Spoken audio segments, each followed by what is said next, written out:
নমস্কাৰ মোৰ নতুন এটা ইনফৰমেটিভ ভিডিঅ'লৈ সকলোকে স্বাগতম জনাইছো আৰু আজিৰ টপিকটো হৈছে যিবিলাকে পলিটেকনিক কৰিম বুলি ভাবি আছা তোমালোকৰ কাৰণে আৰু এই পলিটেকনিকৰ ফৰ্ম ফিলআপ ষ্টাৰ্ট হ'ব আজিৰ পৰা মানে জুনৰ 1 তাৰিখ 4টা বজাৰ পৰা ষ্টাৰ্ট হ'ব আৰু ইয়াৰ লাষ্ট ডেট হৈছে জুনৰ 15 তাৰিখলৈ মানে তোমালোকে ভাবি চিন্তি ধুনিয়াকৈ ফৰ্ম ফিলআপ কৰিবৰ কাৰণে সময় আছে হাতত পুৰা 15 দিন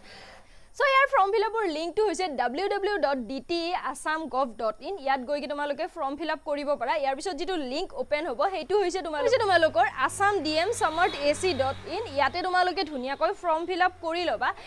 সো এতিয়া আহিল এলিজিবিলিটি ক্ৰাইটেৰিয়া কথা ক্ৰাইটেৰিয়া কাৰণে তুমি এইচএসএলসি পাস কৰা হ'ব লাগিব প্লাস তোমাৰ ম্যাথছ আৰু সায়েন্স এই দুইটা সাবজেক্টতে এটা ভাল মাৰ্ক থাকিব লাগিব লগতে তুমি থিওৰি আৰু প্ৰ্যাকটিক্যাল এই দুইটাতে পাস কৰিব লাগিব মানে এইবাৰ বেসিক্যালি তোমাৰ কি হ'ব ম্যাথছ আৰু সায়েন্সৰ মাৰ্কটোৰ ওপৰত বেস কৰিহে এডমিশন হ'ব সো তোমালোকৰ যাৰ ভাল মাৰ্ক আছে ফটাফট ফৰ্ম ফিলআপ কৰি লোৱা যিবিলাকৰ ইন্টাৰেষ্ট আছে পলিটেকনিকৰ কাৰণে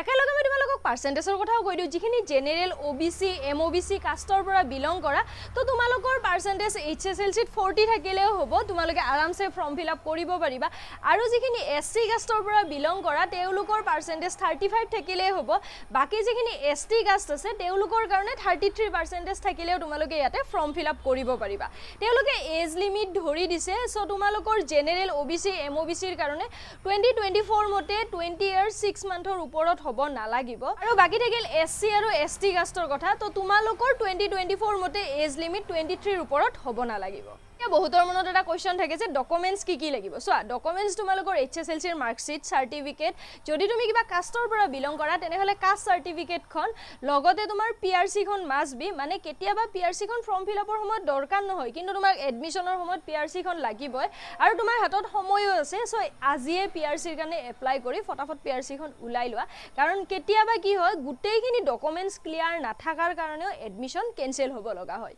সো হৰু এটা ইনফৰমেশন শেয়াৰ কৰিলো আই হোপ তোমালোকৰ ভিডিওটো চাই কেনে অকনমান হলো ইনফৰমেটিভ টাইপ লাগিল আৰু যদি ইনফৰমেটিভ টাইপ লাগে তেনেহলে প্লিজ লাইক এটা কৰি দিবা আৰু শেয়াৰো কৰি দিবা আৰু যদি কিবা ডাউট আছে তেনেহলে মোক বিন্দাস কমেন্ট বক্সত জনাবা মই যিমানখিনি বাৰু উত্তৰ দিব কাৰণে চেষ্টা কৰিম লগতে তুমি যদি মোৰ চেনেলটোত নতুনকৈ আহিছা তেনেহলে চেনেলটো সাবস্ক্ৰাইব কৰি ওচৰতে থকা বেল আইকনটো প্ৰেছ কৰি দিবা আৰু যদি ভিডিওটো শেষলৈ চাইছা তেনেহলে থ্যাংক ইউ